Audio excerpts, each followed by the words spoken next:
我的夫君从边关归来时，带回了一个女将军。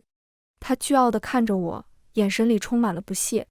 我还没来得及说什么，心机表妹、清冷医女、娇弱孤女已经挨个跳了出来。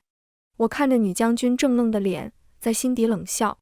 我夫君是这个世界的男主，谁攻略了他就能成为女主。女将军以为她就是那个天选之女，却不知道我在心中早给她编了号。攻略者8号。大家好，欢迎收看皮皮听书。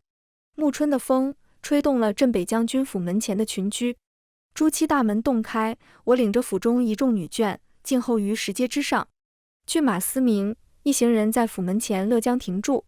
我的夫君镇北将军陆荣离京数月，终于回来了。为首的男人英俊不凡，翻身下马，目光扫来，率先落在我身上。夫人。我脸认为礼，姿仪温婉，声音喜悦，恭迎夫君凯旋。他的目光随即投向身旁同样下马的那道身影。那女子未着罗裙，一身玄色轻甲衬得身姿挺拔，五官虽美，眉眼凛冽，透着一股英气。夫君向我介绍道，这位是秦副将秦无双，此次大破北敌，他立下汗马功劳。他在京中暂无府邸，我邀他来府中小住。陆荣的语气平常，仿佛带回一个女副将是再自然不过的事情。我再次颔首，姿态从容。秦副将巾帼英雄，妾身敬佩。既是府上贵客，妾身定当悉心安排，不负夫君所托。秦无双目光在我身上转了一圈，唇角微扬，抱拳道：早闻夫人贤明，今日得见，果然气度不凡。我等行伍之人，不拘小节，有个住处便可，夫人不必过于费心。这话听着爽快，实则划清界限，暗含锋芒。我尚未回应，身后已响起一道娇滴滴的声音：表哥大胜而归，实在是喜事。陆荣的表妹宋怡雪捧着温热的面巾，从我身侧不出，娇艳的小脸上满是雀跃，将一旁的秦无双与我皆视若无物。几乎是同时，另一侧传来清冷的语调，带着药草香：将军鞍马劳顿，就伤可还安好？妾身备了舒筋活络的药油。是医女谢香，手托青瓷小瓶，疏疏淡淡，眉眼却泄露关切。平日默不作声的孤女若娘，此时正盈盈洒泪，不胜凉风。顷刻间，我这正式夫人与初来乍到的秦将军仿佛都成了背景。莺声燕语，暗香浮动，在这府门之前上演了一出争妍斗艳。陆荣不知在想些什么，沉声道：有劳大家挂心，一切事宜交由夫人定夺。他将这温柔的麻烦推给我，目光不自觉地扫过秦无双，带着对这份与众不同的新鲜探究。我轻声对宋怡雪开口：表妹体贴，面巾给我吧。又对谢香点头：谢姑娘费心，药油先收着，晚些再请将军定夺。最后对若娘温柔地说：你身子才养好，莫要再哭，仔细又伤了身。秦无双脸上的骄傲已经僵住，他看着眼前这群手段各异的女子，又看看面色平静的我，眼中首次流露出超出预料的争冲。我含笑对他解释道：他们都是暂住府上的夫君的客人。他大概以为对手仅我一人，毕竟设定里只写了我这一个与陆荣指腹为婚的原配。陆荣是这个世界的男主，谁攻略他，谁就能上位成为这个世界的女主。可他忘了，是个香饽饽，就不可能只有他一个人盯上。此刻在场诸位，除了我是用来丰富故事背景的原住民，正各显神通的都是攻略者，各有各的金手指。我在心里给秦无双起了个名字：攻略者8号。我和陆荣是指腹为婚，自幼一同长大，婚约将我们绑在一起，岁月悄然滋生了情愫。新婚之初，亦是琴瑟和鸣。他虽性子渐沉，却也会为我温柔描眉，我亦满心憧憬着同他生儿育女，白头偕老。第一个艺术来得毫无征兆。他叫燕九，是陆荣某次外出游历归来后，身边自然而然多出的女兄弟。他不像女子，也不完全像男子，能与陆荣勾肩搭背，喝酒划拳，谈论江湖趣闻，眼神清澈坦荡，带着不拘小节的豪气。陆荣常对我说：阿九性子爽利，如男子一般，夫人不必拘束。起初我信了，甚至欣赏这份独特，但我渐渐察觉，燕九看向陆荣的眼神深处藏着一丝热切。他会在我与陆荣说话时故意拉他去比试剑法，会在我们独处时提着酒坛恰好出现。他顶的是兄弟的名义，行的是步步紧逼之事。我争过用正式的雍容去对比他的不羁，暗示他不合规矩。我也恨过，恨他利用他的特别蚕食我的天地。陆荣认为我小题大做，容不下他的朋友。一番暗流汹涌的较量，我身心俱疲，维持着体面。燕九也并未真正得到他想要的男女之情，陆荣对他的态度终究停在了兄弟情分上。我们两败俱伤。就在我以为风雨暂歇时，攻略者2号出现了。那是一位风情万种的舞娘，名唤横波，纤腰如柳，万种风情。她在陆荣遇袭时登场，替他挡了一记暗器，上演了一出美救英雄，被接入府中养伤。他走的是救风尘的路子，极大地满足了陆荣的保护欲。看着陆荣对横波小心翼翼的呵护，那一刻我的心彻底死了。原来不是燕九特别，而是陆荣滥情，每一种特别都能在他心中激起不同的涟漪。燕九也彻底看清了，他黯然退出，用积攒的银钱在城南开了间酒楼。一次我鬼使神差踏入他的酒楼，他见是我，愣了片刻，倒了一大碗酒推到我面前。酒至半酣，他望着空碗，自嘲一笑：“沈灵机，我选错锚点了。”我捕捉到这个陌生的词，锚点。他抬眼，目光疲惫地看着我，像是终于找到了一个可以倾泻秘密的树洞。你知道吗？陆荣，他是男主，我们都是冲着当女主来的攻略者。只是我挑错了身份，兄弟路线看来是条死路。他将那个光怪陆离的真相，连同剧情杀的宿命，对我娓娓道来。每一个攻略者都貌美过人，还会有一个金手指。燕九是社交能力，横波是经世武技。新女主确认之日，便是我这原配气运耗尽、病逝之时。那一刻，我如坠冰窟，却又豁然开朗。所有的不解、委屈、愤怒都有了答案。自此，镇北将军府那位还会因情爱而痛苦的陆夫人便死了。秦无双在听涛馆住下后，倒是安生了几日。他那双惯于审视沙场的眸子，不动声色地观察着将军府的后院，将宋以雪的造作、谢香的善饮、若娘的娇柔都一一收进眼底。他大约觉得憋闷，这方寸之地的暗潮自然比不得塞外的金戈铁马来得痛快。毕竟在那里，他可以靠着金手指无往不利。我知他也在观察我，他一定想不通，为何我这个正室能对满院的莺莺燕燕视若无睹。这日秦无双来正院找我聊天，小厨房恰好送来我每日都要吃的燕窝羹。当着他的面，我将燕窝羹喝得干净。他努力找着干巴巴的话题，直到整个下午过去，我都无恙。他的眼里终于闪过思忖的光。最后，他一定得出了和宋以雪、谢香一样的结论，那就是在有人成为女主之前，我这个设定里的原配不会受到任何影响。其实哪有这种事，这个世界的偏袒属于陆荣。我喝的是换过的燕窝羹，只是故不一阵罢了。不是只有他才是好手，后宅里的眼睛一样锐利。他带着会令人腹痛的良药进厨房没多久，我就在正院听到了风声。征战沙场的人心境没有谢香狠。要知道当初谢香给我下的可是长川杜烂的毒。秦无双一头扎进了浑水中。其实光看他下毒的手法，我便知道他玩不转这内宅里的阴私手段。宋以雪娇甜可人，穿花蝴蝶般围着陆荣，巧嘴抹了蜜似的，一声声表哥唤得陆荣骨头都酥了。谢香绵清丽如月，心如蛇蝎。陆荣出征受大大小小的伤，离不开他的倾囊妙术。都传秦无双出头是在军营中比试，不让须眉。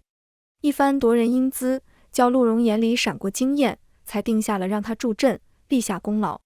宋以雪听闻，便向陆荣面前提起，说久闻秦将军武艺超群，不知比起府中侍卫如何，若能见识一番，定是极精彩。陆荣被他说的有了几分兴致，点头应允，吩咐在演武场设个小宴，请秦无双指点几招府中侍卫。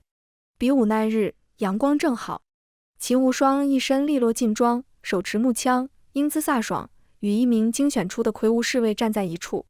起初他枪法凌厉，招式大开大合，引得围观仆从阵阵低呼，宋怡雪也在一旁娇声喝彩。然而不到一炷香的功夫，情形陡变，秦无双的招式渐渐迟滞，额角渗出冷汗，步伐虚浮起来。那侍卫瞅准一个破绽，木刀斜劈，虽未用全力，却也将他手中的木枪震得脱手飞出，整个人更是踉跄几步，险些跌倒在地，发髻散乱，狼狈不堪。满场皆寂，方才的喝彩声戛然而止。是谢香下的手，他一记要下去，就让秦无双四肢酸软，失了颜面。他们斗得正酣，一个谁也没预料到的消息，如同惊雷炸响了后院。若娘有孕了，听闻一夜就有了，陆荣要纳她为妾室。消息传来的时候，我正在解棋局，指尖的力度稍重，白子磕出一声响，不是因为惊讶或是嫉妒，是石头终于落地的安心。每个攻略者都有金手指，秦无双是以一当百的武艺，谢香是妙手回春的医术，宋怡雪是近水楼台的表妹身份。那么若娘呢？一个柔柔弱弱的孤女，她的金手指是什么？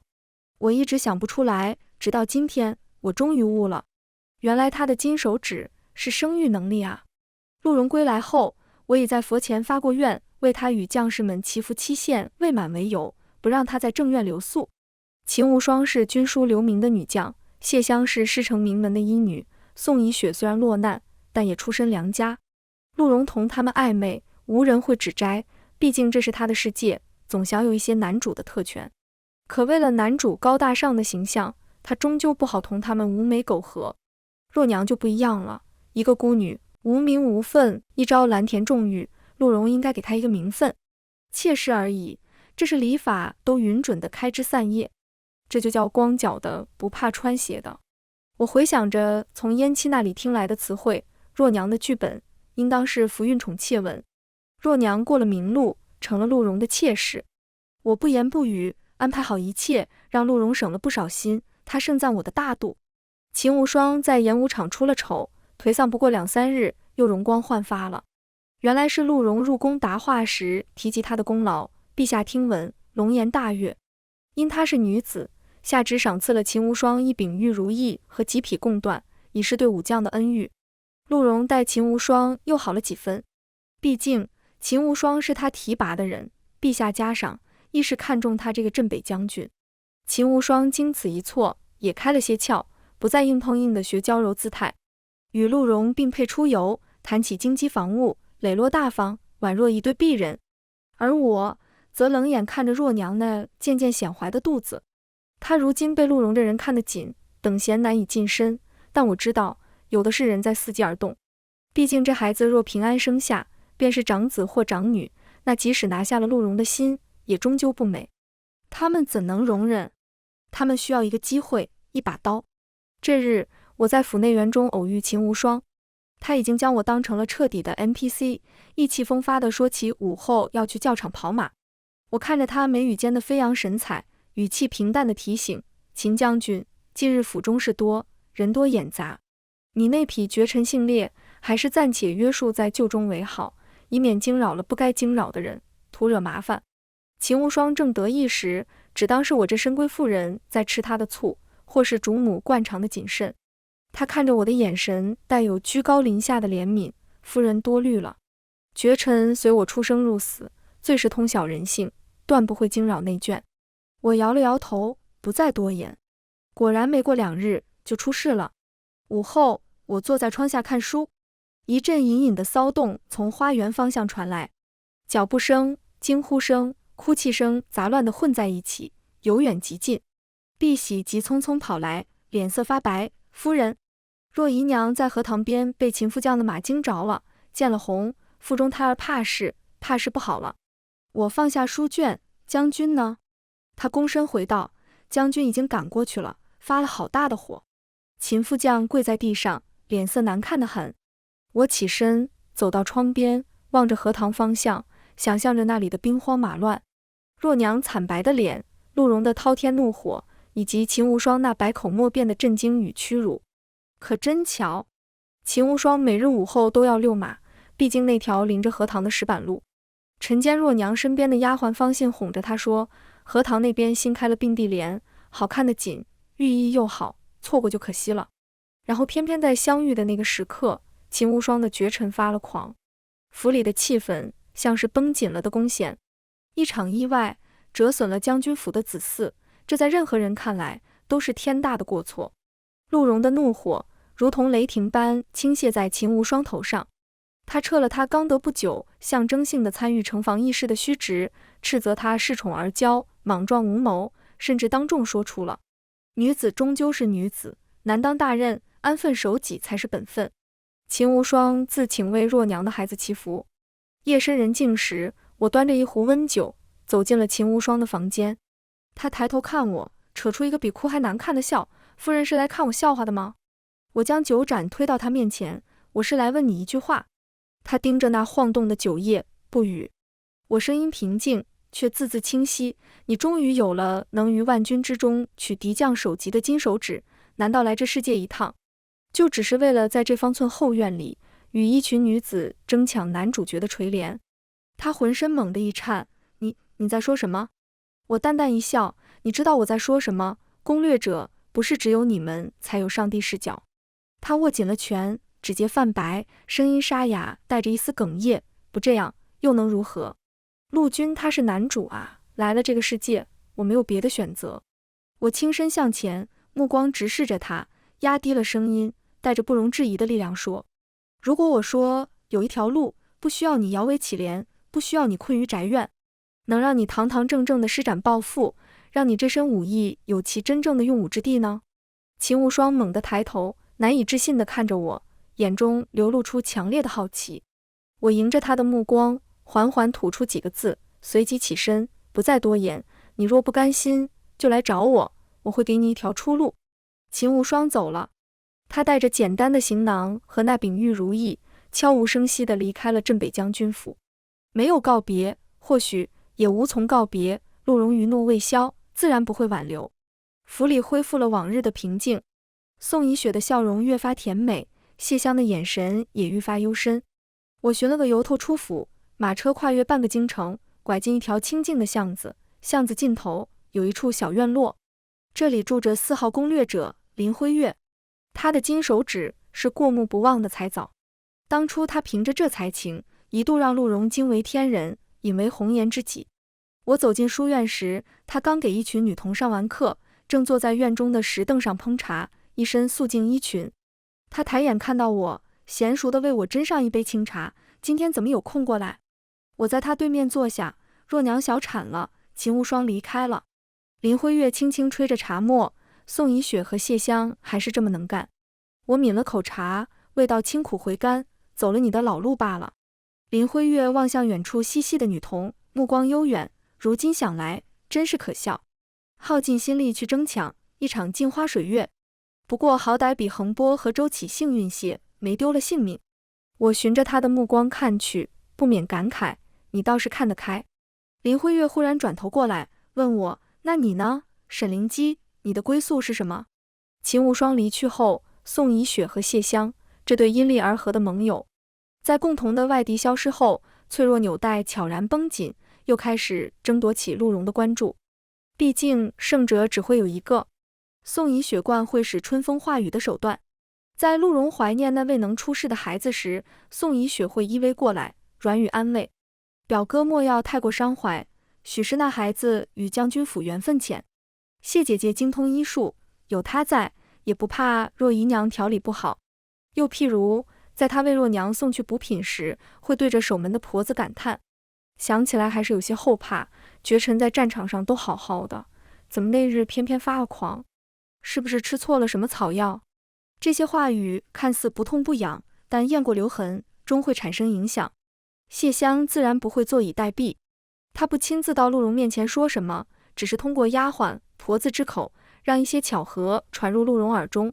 先是负责采买的仆役闲聊时说起，近日见表小姐身边的与城南香料铺的伙计走得颇近，接着又有洒扫的粗使丫鬟嘀咕，也怪了，若姨娘出事前，就属表小姐往她那跑得最勤。陆荣并非蠢人，这些风言风语听多了，心中难免生出芥蒂。他竟跑到正院来了，对我感慨，灵基还是你这里最能让我放松？我看着他的脸厌烦无比，面上却只是笑笑。燕语，夫君喜欢就好。陆荣温情地说，你好好调理，比起若娘，我还是更期待我们有一个孩子。我心内大惊，他一离开，就让人去各处煽风点火，别让陆荣有机会找我。最先按捺不住的，依旧是宋怡雪。她倚在榻上，脸色苍白，眼含秋水，气若游丝。表哥，怡雪这几日总是梦魇，梦到小时候的事，只有表哥陪着，才觉得安稳些。她柔弱无骨地靠向陆荣，泪珠恰到好处地滑落。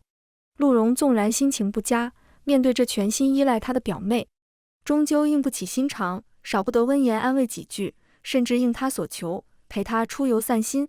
谢香走的是另一条路子，他会在陆荣熬夜处理军务后，送上精心调配的提神醒脑汤，会在他旧伤隐隐作痛时，默不作声地备好药浴和针灸。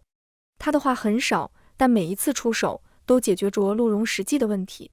当他微凉的手指带着力道，精准地按在陆荣的穴位上时，那种介于医者与女子之间的微妙界限便悄然模糊了。还有一直沉寂着的若娘，最近他似乎想开了，将楚楚可怜升华成了一种我见犹怜的坚韧。当陆荣难得去看他时，他不会诉苦，反而会强撑起一抹脆弱的笑容，为他斟茶，轻声说，将军不必挂心切身，切身一切都好，能得将军垂怜，已是天大的福分，不敢再奢求其他。那强颜欢笑的姿态，那逆来顺受的感恩，比任何哭诉都更能触动一个男子的保护欲。我静静观赏着这满园春色，山雨欲来风满楼，争宠的戏码尚未完全落幕，一片足以遮蔽所有人的阴影已笼罩了下来。9号攻略者，丹华长公主，幼帝的长姐。她的金手指不是才情，不是医术，不是武艺，而是这世间最不容抗拒的东西——权势。她的到来不需要像其他人那般需要缘由或被带回，一道旨意，他便以代天巡狩、犒赏边军的名义，奉驾亲临，理所当然地住进了镇北将军府。其仪仗之盛，威势之重，连陆荣都需身着戎装，率亲卫于府门外跪迎。他躬身垂首，言行举止是臣子面对天界贵胄的极致恭谨。然而在那份恭谨之下，是一种被至高权势亲眼相加时难以抑制的激动。丹华长公主对陆荣的兴趣表现得直接而霸道，她召陆荣陪同游园，不是商量，是命令。她会赐下宫廷御酒，与他对酌，谈论边关风物、朝堂局势。她会在教场观看陆荣演武后，亲自递上汗巾，眼波流转间带着欣赏，陆将军英武，不负盛名。陆荣呢？他几乎是立刻躬身谢恩，脸上带着我从未见过的激动与惶恐。在那皇权的光辉照耀下，他那些关于女子难当大任的论调消失得无影无踪，只剩下对天皇贵胄的匍匐。他看向丹华长公主的眼神，充满了对权势的本能追逐，以及一种被亲眼相加的虚荣。对此，燕九评价，他一定付出了很惨重的代价来换权势当金手指。我好奇道，那你为什么换的是社交能力？燕九翻了个白眼，我吃不了苦啊。丹华长公主不仅占据了陆荣全部的时间，她还促进很大。宋怡雪试图在陆荣路过时偶遇，直接被长公主身边的女官以冲撞凤驾为由，毫不留情地挡了回去，甚至被罚禁足3日。谢香精心调配养生汤，连陆荣的面都见不到。长公主随行的太医一句用药过重，恐性烈伤身，便让陆荣心有余悸，再不敢服用。若娘在长公主漫不经心的一句这女子瞧着晦气之后，直接被牵去了最偏僻的院落。府中风向瞬间巨变，我依旧是那个端庄温婉、打理庶务的陆夫人，每日按制处理因凤驾降临而激增的琐事，安排一应供应。按理来说，攻略者们是不将我放在眼里的，我却能感受到丹华长公主那隐而不发的醋意。我依例前去禀报事务，丹华长公主斜倚在软榻上，陆荣正坐在下手陪她说话。见我进来，长公主脸上的笑意淡了些，目光在我身上停留片刻，转而拿起一颗葡萄，自然至极地递到陆荣唇边。陆将军尝尝这个，是贡品，甜得很。而我的夫君连看都顾不上看我一眼，启唇接过，耳根微红。他的动作引得长公主掩口一笑，如此姿态实在引人发笑。丹华长公主的犒军之行终有尽时。凤驾启程前夜，长公主在府中设下私宴，独独只召了陆荣一人。宴席的具体情形我不得而知，只从守夜的下人偶尔飘出的零星碎语中拼凑出些许令人浮想联翩的画面。长公主亲自为将军斟酒，殿下似乎有些伤感。将军出来时，脚步都有些虚浮，脸上像是醉了，又像是醒着。次日清晨，凤驾仪仗肃列，准备启程。陆荣率领府中众人于大门前跪送。丹华长公主依旧一身华贵，她目光扫过众人，最后缓步走到陆荣面前，微微俯身。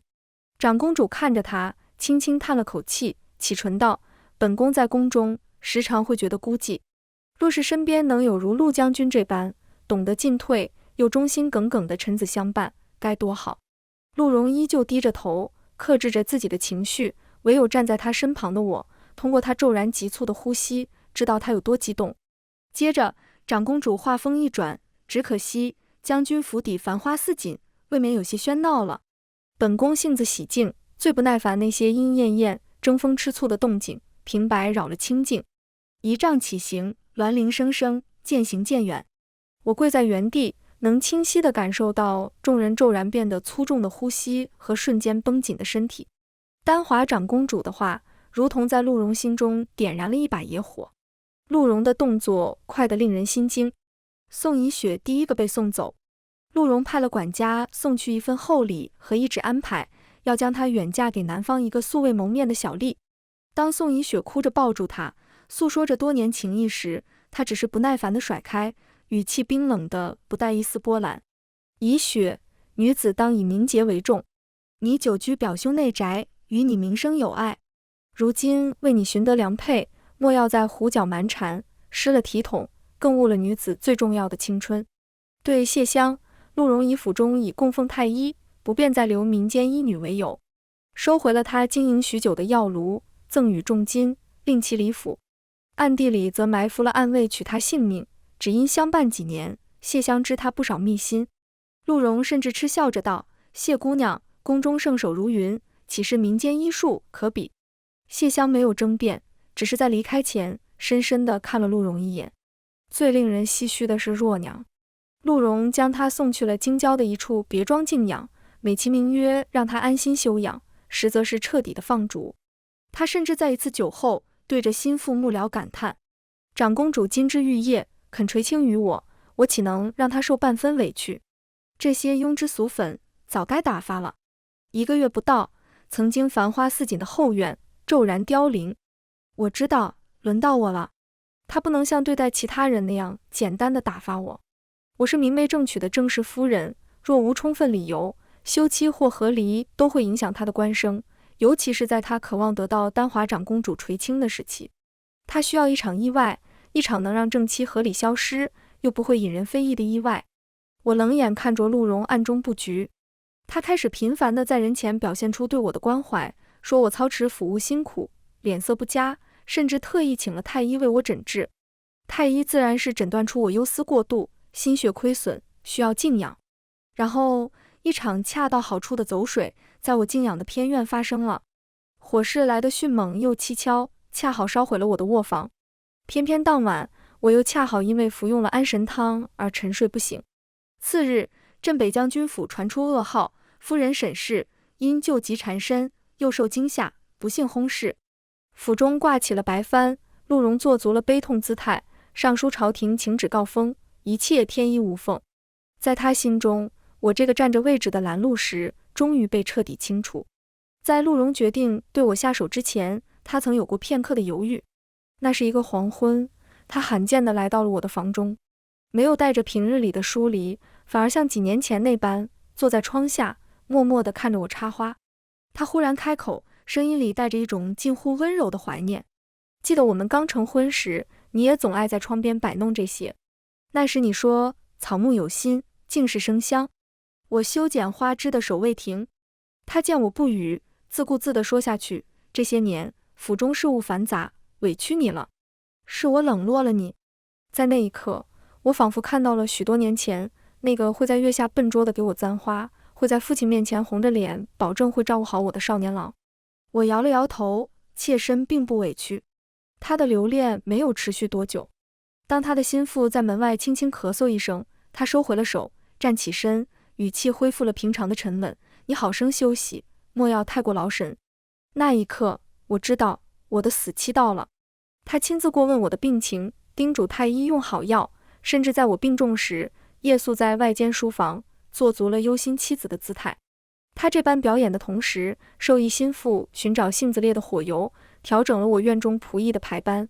他关心地让我服下太医开的，据说能安神助眠的汤药，每一步都计算得精准。他既要我死，又要我的死成全他的深情与无奈。当那场大火终于燃起时，我仿佛能听见他站在安全处，那压抑着兴奋与野心的沉重呼吸声。他在为我哀悼吗？不，他在为他自己玉宇成亲后的锦绣前程而激动站立。这便是陆荣的情深意重。丹华长公主为陆荣描绘的是一幅足以让任何野心家疯狂的蓝图。在一次极私密的会面中，他屏退左右，抛出了一个极具诱惑力的危险承诺。陆荣，本宫不信你看不出，如今朝堂僵化，皇帝年幼，那些宗室权臣哪一个不是虎视眈眈？这江山若无人强力扶持，迟早落入他人之手，届时你我皆如蝼蚁。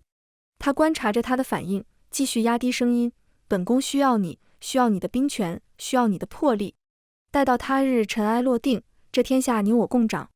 你非池中之物，难道就甘心永远只做一个听命于人的将军？那个位置未必就不能换人做。这几个字如同惊雷，在陆荣脑海中炸开。他血液沸腾，呼吸急促，长久以来压抑在心底的，连自己都不敢细想的野望，被长公主赤裸裸地点燃了。比起驸马地位的诱惑是何等致命。他看着他，仿佛看到了自己身披龙袍，君临天下的未来，而身边站着的正是这位助他踏上巅峰的红颜知己。他重重跪下，眼中燃烧着狂热的火焰。殿下知遇之恩，陆荣万死难报，臣愿为殿下前驱，扫清一切障碍。从此，陆荣彻底成为了长公主棋盘上最锋利也最疯狂的那颗棋子。他动用一切军中关系，笼络、威逼利诱。他利用长公主提供的资源和情报，精心策划。他甚至比长公主更加尽心尽力，因为在他看来，这不再是为他人做嫁衣，而是在为自己未来的黄图霸业奠基。政变之夜，血火交织，陆荣亲临一线，指挥若定。他麾下的兵马与长公主暗中掌控的势力里应外合，迅速控制了攻进，清洗了所有顽固的反对者。过程出乎意料顺利。当最后一处抵抗被平息，黎明将至，皇宫终于平静下来。宫变的血腥气尚未散尽，陆荣身着染血的铠甲，立于宫阶之上，望着丹华长公主在众臣簇拥下走向那至高御座的方向。长公主的承诺言犹在耳。丹华长公主行至他面前，停下脚步，她脸上带着一丝疲惫与依赖，柔声道：荣郎，今夜辛苦你了。大局已定，后面琐事自有臣工处理，你且先去偏殿稍作休息，沐浴更衣，待本宫处理完首尾，再与你细说将来。他就用那一声声荣郎，那隐含的细说将来，浇灌了陆荣心中那棵名为野心的参天大树。陆荣毫不怀疑，只觉得长公主是体恤他劳累，更是为了接下来更重要的仪式做准备。他压下澎湃的心潮，躬身行礼，是。在宫人引领下，他走向那处据说早已为他准备好的奢华舒适的偏殿。他甚至开始盘算，待会儿该以何种姿态与他的皇后商议这新朝的格局。殿内熏香袅袅，暖融如春。卸下铠甲，沐浴过后，连日征战和高度紧张带来的疲惫如潮水般涌上。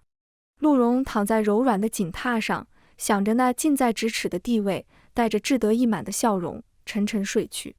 不知过了多久，陆荣在一阵刺骨的寒意中醒来，身下不是柔软的锦褥，而是坚硬冰冷的石板。他猛地坐起身，环顾四周，这是一间空旷的石室，像是某处废弃的牢狱或地窖。醒了。一个熟悉的声音响起。陆荣循声望去，瞳孔骤然收缩。时势的阴影里，或坐或站，赫然是那些他以为早已成为过去式的女人们。开了酒楼的宴酒抱着臂，嘴角噙着一抹讥诮的冷笑。当了女夫子的林辉月神色淡然，仿佛在观察一件有趣的标本。被他撤了职的秦无双一身劲装，站得笔直，目光如刀。还有被他远嫁的宋怡雪打发走的谢香，放逐了的若娘。坐在椅子上的是他以为本该葬身火海的我。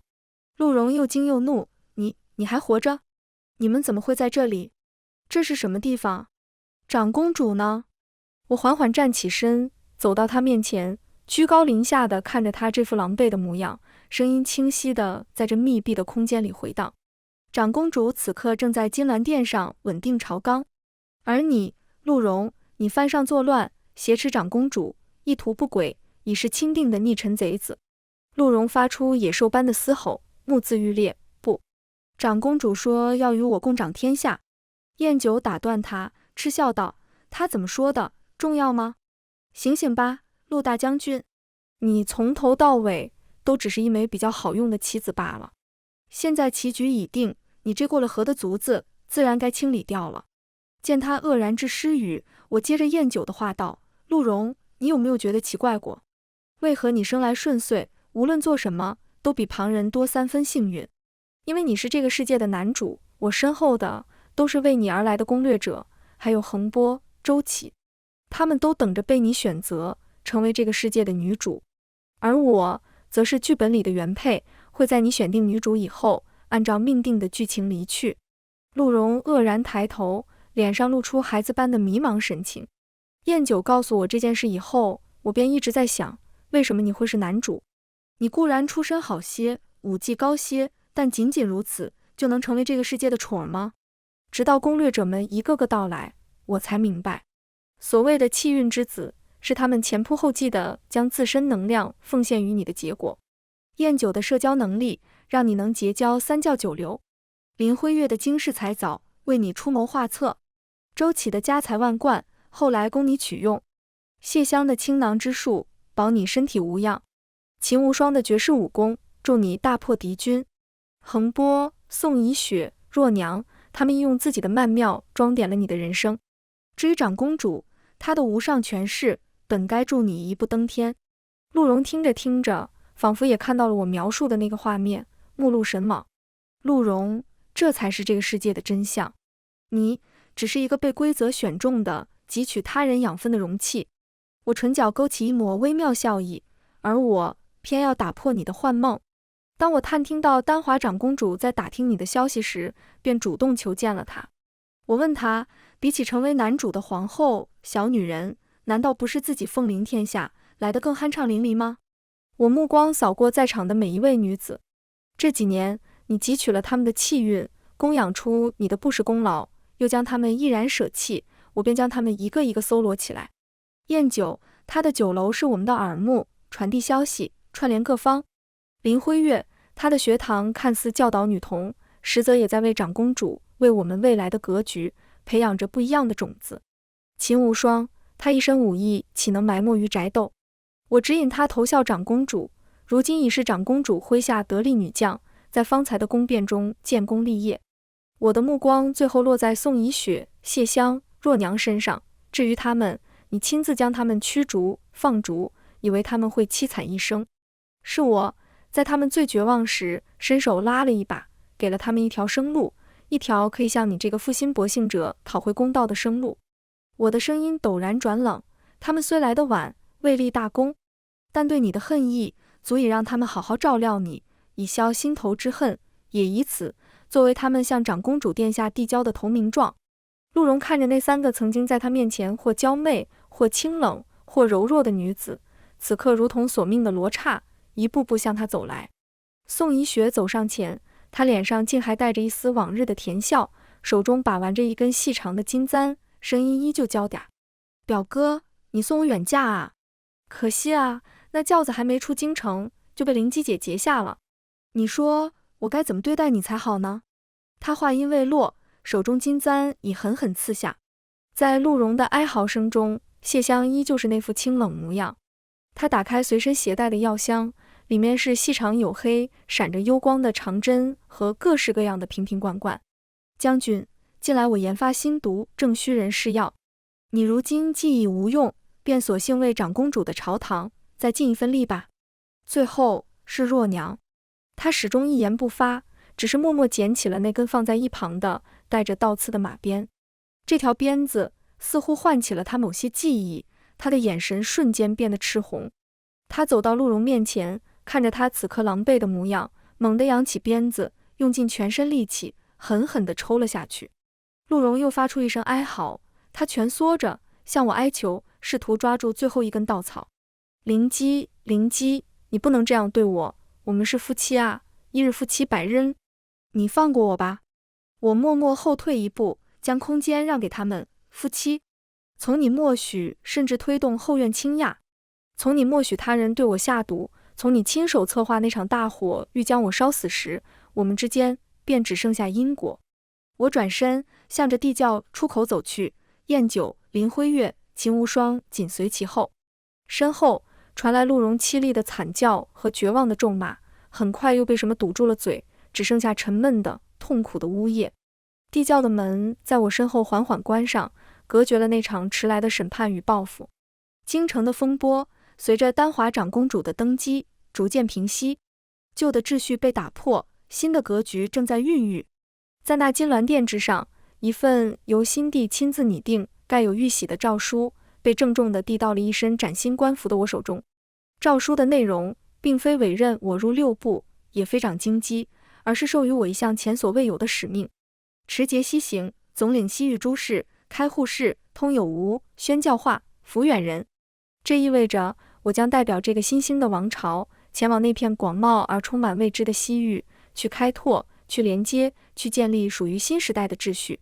新帝站在玉阶之上，与我目光交汇，彼此眼中是无需言说的信任与默契。